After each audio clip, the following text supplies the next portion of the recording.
Bud got to do his technological stuff that I don't know what to do. You're good. I'm good. We're live now? Yep. All right, here we go again. Take 4 for this wonderful Wednesday evening. See how many times we can stutter through something now after we've done enough of them. Anyways, again, always run through our sponsors real quick. We got Morning Sun Marketplace out in Thomasville, Pennsylvania with Rick and Sue Fritz. Hawk Wings up in Jackson, Minnesota. You need a wing for a micro, a sprint car, or midget, whatever. Midgets don't run wings, dummy. Anyways, give them a call. My Race Pass, if you don't have it, you need to get it. They cover just about every track in the nation anymore, I think, and they're in Australia now. Kaiser Wheels down here in Alton, Iowa. Be Wiser by Kaiser. Look them up. They got some really cool stuff. They just had a video out today, I believe, on the new wheel covers. Yep. Kudum Auto Sales over here in Inwood, Iowa. R&K Insulation also over here in Inwood, Iowa. Houston Speedway. Again, season's coming up sooner than we think. Winter's almost over, bud. Fulkins Brothers Trucking for all they do for us and for racing. And, of course, they do haul livestock. That's what they do. Hero Haven for what they do for the vets and first responders and everything. And, of course, Lumber Lounge and Garage with Bench Racing with Shane and Snow. And we're back with Hoagie's Garage, and we're lucky enough to have Shane Stewart on. How you doing tonight, Shane? I'm good, guys. I'm good. Trying to stay warm. I don't think we're as cold as you guys are up there, but we got last week. You guys are used to the snow and below temperatures. -0. We get crippled down here in Oklahoma if it gets to that, and we were crippled for a few days. So we're coming back out of it now. There was 2 days, 3 days that it was below 0. Oof. That is cold for you guys. Yeah, and the thing what really stinks, and I know you guys experience it too, but the wind, man, wind just cuts you in half. I've said it 100 times. If it's 10 degrees outside and the sun's shining and there's no wind, it's not a bad day. No. It's tolerable. You can actually get out and work. You take a 35, 40-degree day with a 25, 30-mile-an-hour wind, and it is damn cold. It is. I agree 100%. So anyway, we had a few rough days, but we're on the mend now. How much snow did you guys get? We were about 8 to 12 inches, which is a lot for us. Yeah. we barely had that this year. Yeah, we got all of our snow in December. We haven't got, we get a trace here and there, but it's like gone the next day or two. So, yeah. Heck, they're talking some 50s for us here in the next week. Yeah, we'll take that. Yeah. Yeah, we're going to be almost 70 here in a couple days. So I have a skid steer that we use at our track all the time, and I mouthed off to a couple of my buddies, "Hey man, you guys get in the jam. I'll help you push some snow." Well, I was almost 4 days straight in a skid steer, so I'm like, what in the heck was I thinking opening my mouth? Hopefully you had a cab with a heater on it. No, my skid steer is a nice skid steer. It was, that part of it was enjoyable. Man, after the second day, after being in that thing all day, you're like, man, what was I thinking? And of course we're pushing snow in big parking lots, and they wanted everything pushed, by Monday, so you can't stop. And with a skid steer, you're not moving a whole lot in a parking lot at a time. No, about a 6-foot bucket or something if you're lucky, if you got a big one. Right. Yeah. So it was a little monotonous, but it was good. We made a little bit of money. It was probably fun for the first hour or two. It's fun for the first hour. Yeah. Port City. How did everything go this last year there? Very good. Yeah, our car counts were up. I was, my wife and I, we were a little nervous about our junior sprint and restrictor classes. My junior sprint in particular, because I probably had 5 or 6 that was graduating into the restrictor class. So we actually thought we were going to be pretty down on both those classes, and almost every single weekend we had to be main in both groups. So car counts were good. I tell people all the time, I inherited a really good track. and since we've been there, we're year 6 now. I don't know if we're any smarter or dumber. I'm not sure which one, but Oh, we'll go with smarter. It's our show. yeah, We can say what we want. yeah. But we have a great group of people that help us maintain our racetrack. That makes things run smoothly on a nightly basis there. We have a great group of sponsors that have honestly been with me, and I inherited some of them, and we brought a lot of new ones on since we've owned the racetrack, and a lot of those they continue us to come back each and every year, and that part of it's been really good, and we're continuing to make it a little bit nicer every year, and anybody that owns a racetrack knows the maintenance and just the side of it to keep your equipment in tip top shape, and so it doesn't break down on you when you need it most, and all that's a lot of work. But it was a good year. We're looking forward to this year. It looks like we're got a lot of new customers. And we're March 1st. It's just literally right around the corner. We start the season with our Outlaw Nationals, which is one of our bigger races, and I've got crap scattered everywhere right now. So I'm hoping the weather cooperates with me, because I leave for Florida on Sunday, and we're going to be down there for the RPM show doing some insurance stuff for a few days, and so I was going to kill most of my week next week. So hopefully the next couple of weeks works out well for us weather-wise. Yeah, you only got like 3 to go.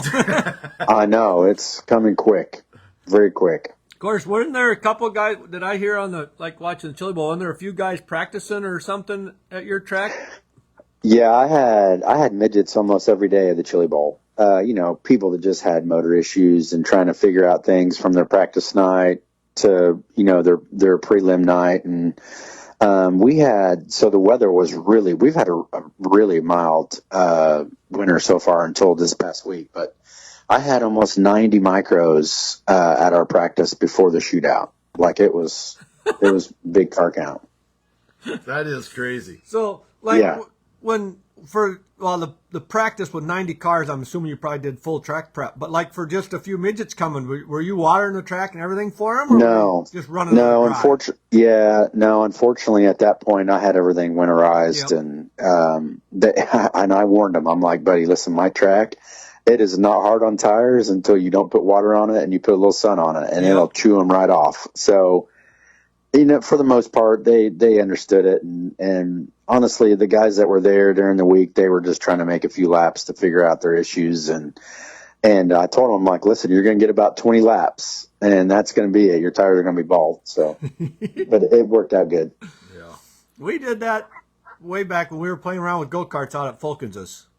We'd run the same tires most of the summer, like all summer, and we run a lot of laps out here because we played hard on a Sunday afternoon. Last day we were going to race, Steve decided we were just going to run dry slick that day. We weren't going to water the track. And I think like 14 laps and my tires had cords showing. Yeah, it didn't take long. It does not take long. And so we had to get some old hard slicks we had mounted up on some other tires, and once they heated up it worked pretty good, but yeah, we got to behave now. Snow is watching too, so we don't want to say nothing bad about Snow. Yeah, we can't talk bad about Christopher. No. And just so you're wondering there, Snow, that's all Carrie's fault. Yeah. It's funny. Oh, I got to say hi to Trigger too. Trigger's watching. Okay. So what would you say is the worst part of your job with Port City? Parents. Yep. Yeah. That doesn't surprise me even a tiny bit. Yeah, hands down. Parents are the toughest. And I get it. Like, so we bought Lane a cage cart, and we've had some situations come up racing with him, and you just bite your tongue because you don't want to be one of those parents, go up and scream and holler and blame things that, sometimes it is our fault. And we try to take it on the chin and learn from those situations. but I try to explain to all, like even the adults, and the crew people that come up and scream at us about this and that. I'm like, listen, you guys are focused on one car.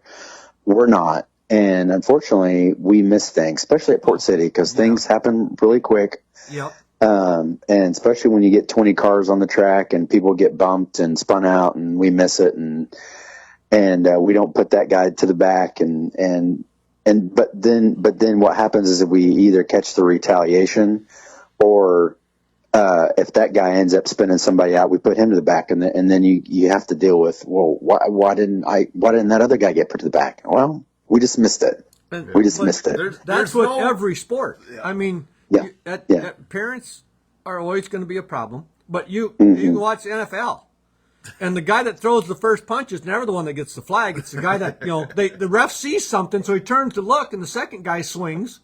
Yep. And that's what they see. And it's no different than the racetrack. A lot of times you don't see what happened first, and you see the second part. Well, you can't make up the first part because you didn't see it. So it's tough. It sucks, but that's just the way it is. So it is, yeah. On the opposite side of that, what's the best part of owning a track? Watching the kids progress. That honestly has been one of the best things. And then the people, like, we have a great group of customers that race there on a weekly basis. I mean, we got our 2 to 5% that are a pain in our butts, but for the most part, we have a good group that races there weekly, but watching the kids progress, and like I'm pretty good now. Like if I see a young kid that comes in and I've got a pretty good eye now to know if they're going to have a little bit of talent or not. And, to watch those kids get better, and faster and week to week. And then the cool thing is when they go up to the next class and then they run well with those kids or even adults, that makes me feel pretty good. Yeah. And so another thing too, what I enjoy, on the track side. So when I bought the track, I didn't even know how to start my grader. And, so now I can dig up Chinamen and move dirt and make my track good or bad. So when I bought the track, I inherited a guy that came along and so I learned the grader side. I would grade it, and then I had my buddy Kenny that would kind of maintain it and keep it tilled and watered and all that good stuff. Well, he retired on me and inherited a guy named Tim, and Tim kind of took Kenny's place, and then Tim ended up having a heart attack and passing away. And so it literally has all been kind of put on my plate. It's a little nerve wracking, but I get the same kind of, not the exact same, but similar butterflies in my stomach. Like, okay, if we have a good track and we see some good racing, that makes me feel good. Yeah. And cause it's like, man, all that hard work that you did throughout the week throughout that night's, race, to see 2 or 3 good features, that makes me feel good too. Yep. That's cool. Yeah. And we've said it before too, it's dirt racing. It's a crapshoot just about every week as to how the track's going to be. With the weather and things, and the wind, the sun, the humidity, it changes every week or daily, and it's tough to make it right. I mean, you hear people bitching about track, and they obviously they don't understand dirt. Listen, if you go to a track where the people try, and they're not going to get it right every time, they're not. But if they try, as long as they don't show up on Friday and start watering the track for a sprint car race on Saturday, you really can't gripe at them like you can. It is hard, and I'm fortunate because my track's easy. Like, I'm a small track. I can't even imagine Huset's or some of these bigger. Jackson. I know they have a hard time at Jackson, and they try. They try really hard, and we're fortunate at Port. We have great dirt. It gets black and slick and typically doesn't hurt tires at all. And we're pretty we're pretty blessed with that side of it. So, but I can maintain and do my track pretty much myself. On race days, I have help, but like leading up to the event, I can maintain it and do everything myself. So I'm pretty fortunate there. Yeah, I know Greg Baker when over at Huset's when it was like drought here conditions. I can't remember, but the amount of gallons. But he was telling us, on Monday, Tuesday, Wednesday, every day of the week they were adding water. They were throwing so much water on that track. I couldn't believe how much they were doing on a daily basis just so on Sunday we could have a good track. Yeah. It's hundreds of thousands of gallons. Yeah. So I'm on city water. Unfortunately, I'm on city water. So I know what it takes to do my little track. With yours. And I'm 100,000 plus, on a month when it's really hot. And that's just, I'm a true 8th mile. So they would be, like Knoxville and Huset's, they would be 100,000 in a few days. Yeah. So it's a lot of water. You take like Houston or Knoxville or say Eldora. How many gallons of water they got put on? How many gallons of water they put on in Eldora or Knoxville during the big weeks? Yeah, a lot. Oh my God! People don't understand that. Yeah. Well, you don't think of it. You don't. And you don't think about it. Honestly, when I was a race car driver, I didn't think about that. No. Like now, when I go to the track, that's what I do. I look at the equipment. I don't give a crap about the cars anymore. I'm like, man, that's a nice Tilly. Jeez, or Lily or Tiller. Get that one. I wonder what that costs. Yeah, that's a nice tractor. Yeah. I know what it all costs. That's the thing. I know what all that stuff costs now. It's not cheap. And it's not cheap to maintain either. Your focus has changed. It has. Yeah, totally. Which is okay. To switch gears a little bit, and you maybe had no idea about this, but maybe you did as the owner, but start to finish streaming. Last year, Port City, by the way. Last year, you guys sponsored us, by the way. What we did is we got some, I think 4 streaming log on accounts, and in return, we posted all stuff and promoted you guys. So that was really cool, Shane. Thanks for doing that. Thank you. Yeah, no problem. But how did this come about that you own this, and how long has this streaming service even been around? Oh man, yeah. So I don't own S2F. Start to Finish is owned by Kenny Brown and Power Eye. Okay. They just stream my track, and then they obviously stream. They're getting bigger and bigger. Oh, yeah.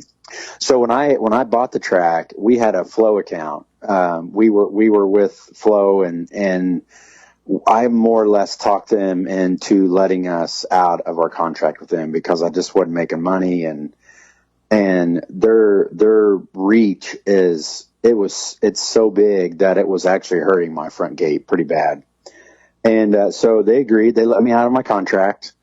And so then Kenny Brown sat down with us and chatted to us about S2F.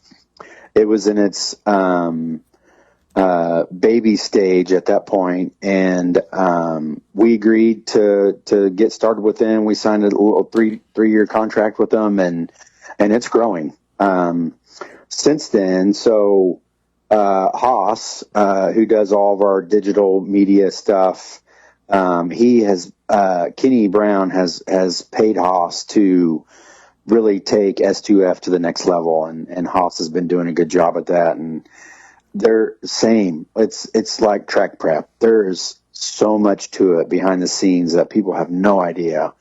And especially when you got, 4 or 5 tracks around the country, that you have to maintain and make sure that you don't, you can minimize the flaws as much as you can. Yeah. And, there's a lot to it. There's definitely a lot to it. And the tracks have to have the right equipment. And, we built a brand new, tower, media tower at our track. And I bet I have more on the digital, cameras, equipment and all that than I actually do in the tower. So it's not a cheap investment to do, but and it's getting better. They've had some growing pains, and but Haas and his team's been doing a good job, and now when you log on to watch one of our races, our race on start to finish, it's good quality. So it's growing, and it's a platform that's going to keep growing. Yeah, we watched quite a few races on it. Yeah, summer. Yeah, it was. So we have 3 TVs, so you get flow, one on dirt, flow, start one to on finish, dirt finish, one start to finish. Yeah. So we get to watch a little bit of everything. Yeah, that's great. And we appreciate you guys logging in. I mean, and it's, like I said, it's going to continue to grow and get better. And it's just learning all the ins and outs of that business. And, like I said, there's a lot to it behind the scenes. And they're getting better at it. Yeah. Jumping back to Port City, guesstimate, if you don't know exact, how many shows you got lined up for this summer? Oh, crud. We keep adding more. My wife, she's just like, I'm going to kick you to the curb if we keep adding. So last year we dabbled into the kart world. I was a little nervous that my track might be a little bit too rough or too big. So my good buddy Clint Pursley, Dason's dad, gave me a vibrating roller that goes on the front of my skid steer. So I put that thing to work, and then I have a sponsor that's donated a soil conditioner to me. Man, I'm telling you, my track was smooth as can be. And kart race went really well. So this year we added 4 more. I've got, besides my micro races, we've got like 11 midget races. And then we added a 2-day dwarf car race this year. So we're looking forward to the new shows. Here's the thing. The micro people, they get spoiled at my place, and sometimes they get grumpy. But when you have a influx of new people come in and experience Port City and the food and the people, they're just so happy to be there. So that part of it was really good. So we're looking forward to the new group of people. You bet. Yeah. So I think we have, to answer your question, I think we're pushing 46 races, something like that, 45. Holy smokes. That'll keep you busy. It keeps us busy, yeah. And then you got to chase your kids around to things besides. Yeah, well, so like I said, we bought Lane and Cage Kart. They got a little winter series up the road in Shawnee, which is on S2F actually. And so we've been having fun doing that. It's like a little 8-week series. It's winded down, and so we're getting ready to go buy a junior sprint for Lane, and I don't know how it's all going to shake out, but I don't like having your own kid race at a track that you own. I'm sure it's going to be interesting, but we're looking forward to doing that with him. Yeah, that could be a little interesting, but I'm sure it'll all work out fine. Oh, hopefully. Let's maybe shift gears again. Yep. We were talking with the girls from Knoxville with the KRCO, and they said they're buying insurance from you now. Yes, sir, they are. So explain a little this whole insurance thing to us, just because we only really learned about it here just a few months ago. We finally figured some of it out, but is this your insurance? Is this what? Explain this whole thing to us. What insurance is this? Yeah, so real quick story. So I've become really good buddies with my insurance agent that insures my track through SIS. It's Sports Insurance Specialist. So Dave and I become pretty good buddies, and I have, since we've owned the racetrack, we've had some pretty wild things happen to us, and it made us all a little nervous because I didn't quite understand the whole insurance side of things. So I dove into the study side of it and got a few of my licenses, which I still have to get a few more. But when I got my life and health license, I was able to start pushing the CAP program. The CAP program is a supplemental accidental insurance policy for drivers and crew people. The CAP program's actually been around a long time. Most people, when you start talking about things like this, they've heard of STIDA, and STIDA's been around for a while too. So anyway, Dave's like, listen, we need help pushing the CAP program. I said, I can do that. I can do it part-time. I know a lot of the drivers, and the drivers that I don't know, I'm not bashful to go up and talk to them and explain how all this works. So here's in a quick breakdown. So when a driver goes to the track and say he gets hurt and needs medical attention, when you go to the hospital, the first thing that they dive into is your personal insurance. Well, 99.9% of the race car drivers out there, unless they have a special insurance policy, they will not cover a race car driver. Yeah. They just won't. And a lot of drivers don't know that.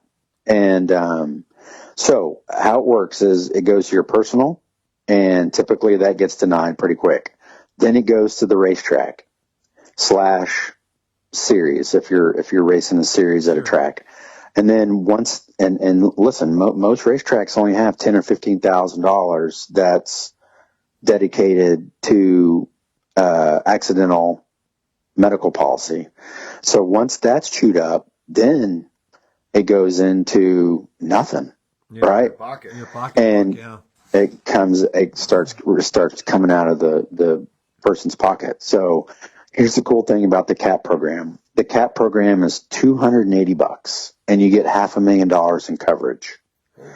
It's super cheap for what you get.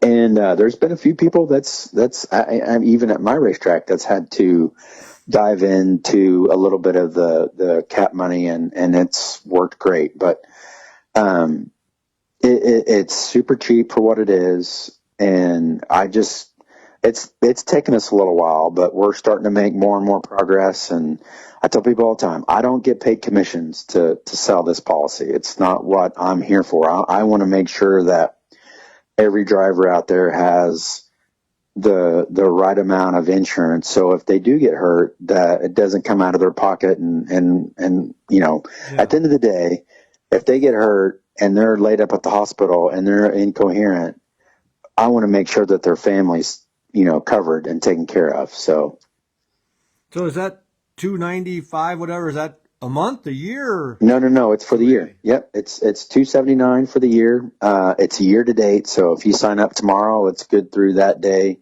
the following year.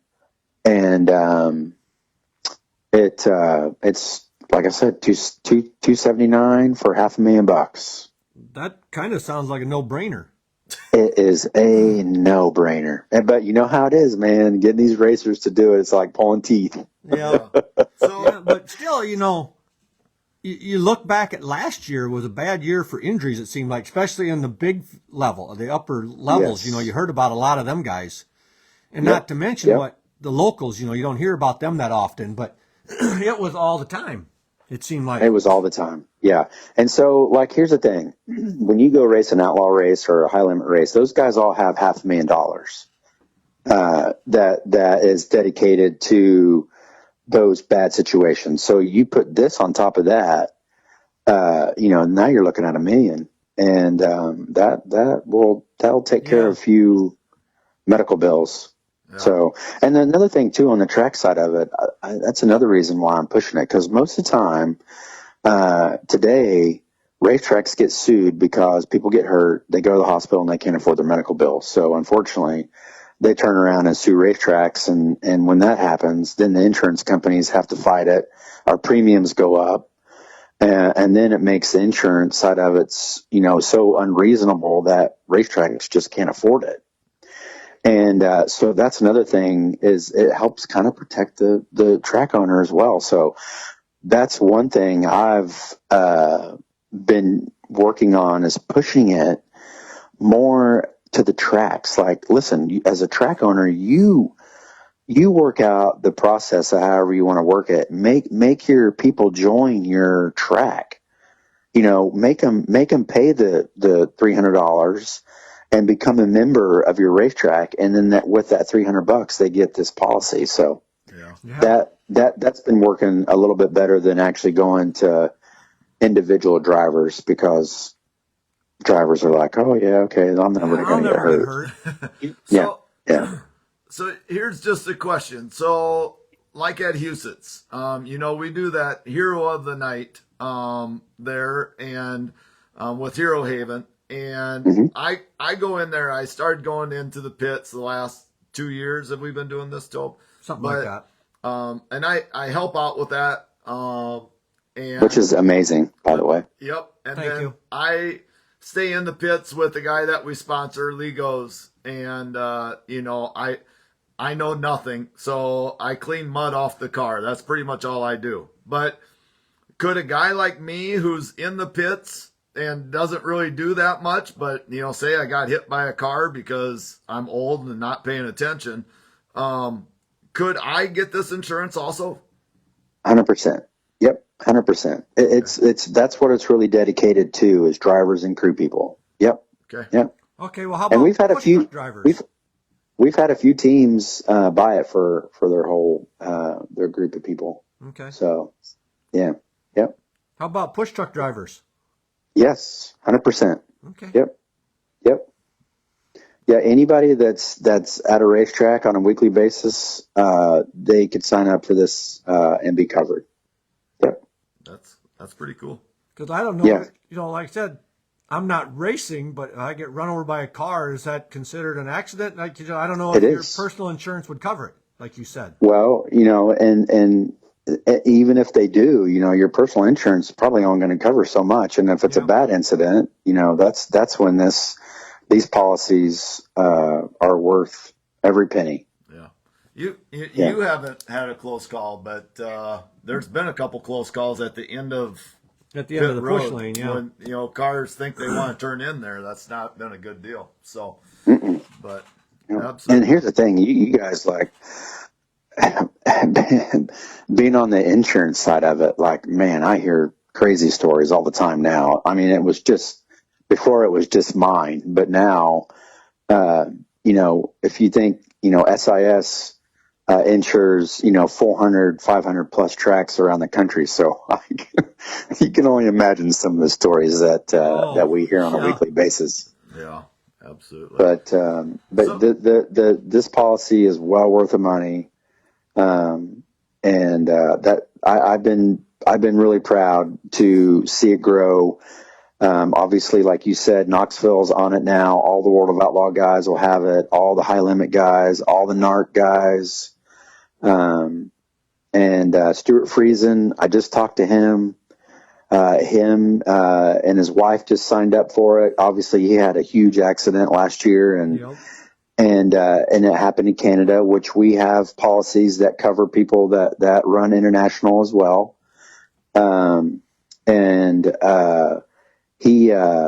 He said, I have great insurance. But he said, I still had some issues, where I felt like this policy would have really benefited me. So he ended up buying it, and he's going to start helping me push it to the modified world. And so it's growing. Absolutely. It's growing. And you look at it, you compare it to sprint cars, it's cheaper than a right rear tire.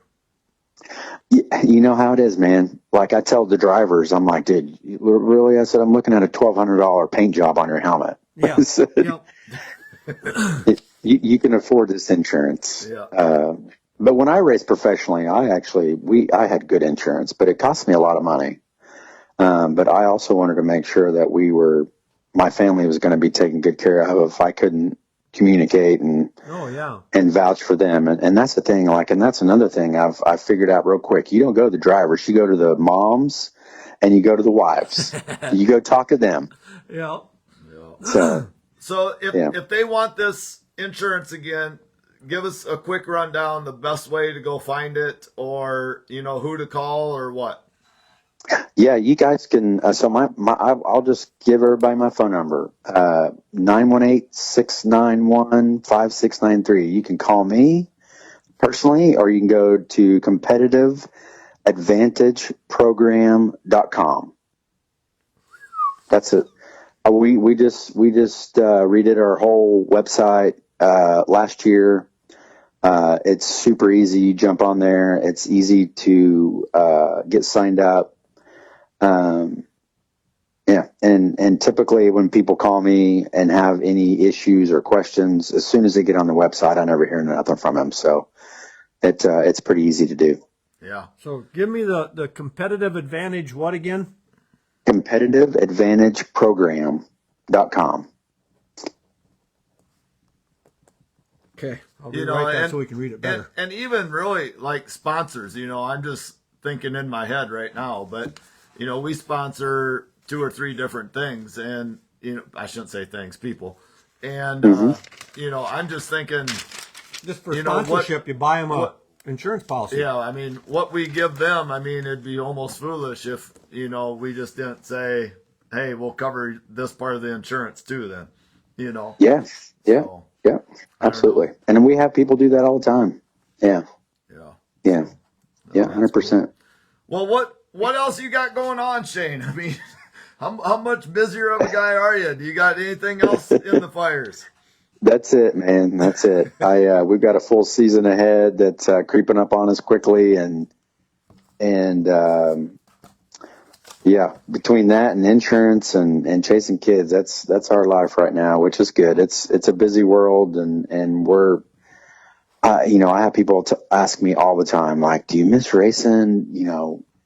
Do you wish you were racing? I can tell you right now, I'm watching the World of Outlaws through my office window, and I do not wish I was there. So I felt like I made the right call at the right time in my career, and knock on wood, fortunate to end on my terms, healthy. And I know a lot of race car drivers aren't in that same situation, but I had a great career. There's things that I wish I could have changed along the way, but I feel like that's probably normal with everybody. But we've transitioned into being promoters / daycare providers, or whatever you want to call it, pretty well. So we're in, life's busy, but we're having a good time. But it is really cool that you obviously you get to see your wife a whole lot more. You get to be around your kids all the time now. You did the racing thing. You were amazing at it. You're still involved in racing, but now you get to spend time with your family. Exactly. And there's pluses and minuses to all that, right? Like now Jen's like, man, I wish I could just ship you off to Florida to go race for a weekend. I think every wife says that. Like, can't you just be, I walked in the house the other day, and normally I'm gone on Fridays, or, I'm at work, and she's at home by herself. And she has her routine down to a T on Friday. And you screw it up every time, don't you? Just cleaning machine. And I walk in when she's mopping, and she goes, I'm really trying, but you're screwing up my day. And I'm like, I'm gone. I'll see you later. I'll go find something. Love you. I'll see you in a few hours. I totally get it. I got to have a cowbell tied on, because if I walk into the room and the wife don't think I'm supposed to be home, she jumps and startles and screams, and I'm in trouble. I can tell you, there's been more than a few times where she's, what in the Sam hell did you get me involved with at this racetrack? And we obviously deal with it the best we can and go about our day. But I'm super fortunate to have her. She takes care of all the billing and all that side of it with the racetrack, which is a lot. There's a lot of stuff behind the scenes with all that. And I'm more of the sponsor guy and the track side of it. And then she does all the concessions and the bar, like we have a full bar at our racetrack, and she does all that. And it's a lot. There's a lot of stuff that happens to keep us on the right track. So I'm fortunate to have her. We got to be thankful they put up with us. Yes, 100%. Yeah. That's what it amounts to. They tolerate us. Yep, they do. Well, Shane, we really appreciate you taking some time. We love watching your little track. It's a lot of fun to watch, and everything you still do with racing, we just really appreciate it. And unfortunately, got to put up with snow every once in a while, but at least you keep coming on his show. It keeps the quality up a little bit. Yeah, that's another thing. I've been pretty lackadaisy on that side of it too. We had a good little deal going there for a while, and then we got busy with kids sports and then of course I like through the winter time is kind of our busy months with insurance and traveling with that, and I felt like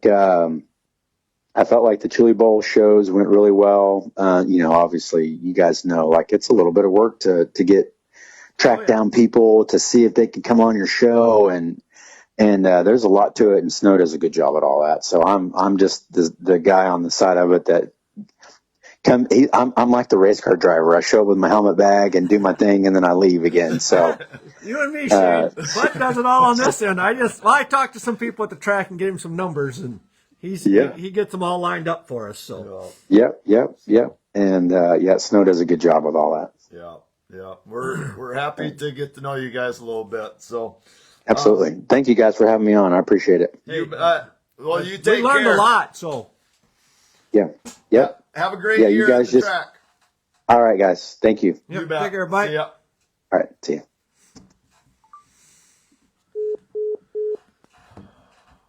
Told we did it. We made her, Bud. All 4 episodes done. We didn't even watch the last, we got 8 laps left in the race? 7? They're breaking a lot of stuff. People that don't want me to shut this off yet. They'll have to get over it.